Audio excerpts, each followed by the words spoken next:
പരീക്ഷയും പ്രലോഭനവും എന്നതാണ് 40-ാം വെള്ളിയാഴ്ചയായി ഇന്ന് നമ്മുടെ ധ്യാന വിഷയം. മത്തായി എഴുതിയ സുവിശേഷം 4-ാം അധ്യായം 1 മുതൽ 11 വരെയുള്ള വാക്യങ്ങളാണ് ഇതിന് അടിസ്ഥാനമായിരിക്കുന്നത്.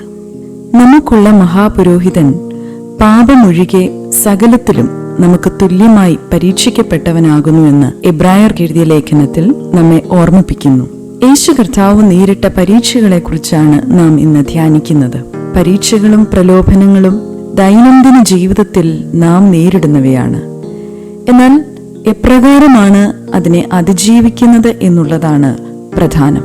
40 രാവും 40 പകലും ഉപവസിച്ച യേശു തന്നെ ശക്തീകരിക്കുകയും മുന്നോട്ടുള്ള ശുശ്രൂഷകൾക്ക് തന്നെ ഒരുക്കുന്ന സമയത്താണ് പ്രലോഭകൻ തന്റെ ശാരീരിക ക്ഷീണതയെ ലക്ഷ്യം വെച്ച് അടുത്തു വരുന്നത്. ദൈവത്തിന്റെ കരുതലിൽ ആശ്രയിക്കുന്നതിന് പകരം സ്വന്തം ആവശ്യങ്ങൾ നിറവേറ്റാൻ ക്രിസ്തുവിനെ അവൻ പ്രലോഭിപ്പിക്കുകയാണ്. എന്നാൽ തിരുവെഴുത്തിലുള്ള അഗാധമായ പാണ്ഡിത്യവും തന്റെ പിതാവിലുള്ള ശക്തമായ ആശ്രയവും തന്റെ നിയോഗത്തിലുള്ള പരിപൂർണ കീഴ്പ്പെടലും ഇതിനെയൊക്കെ നേരിടാൻ ക്രിസ്തുവിനെ ശക്തനാക്കി. മനുഷ്യൻ അപ്പം കൊണ്ട് മാത്രമല്ല, ദൈവത്തിന്റെ വായിൽ നിന്ന് വരുന്ന സകല വചനം കൊണ്ടും ജീവിക്കുന്നു.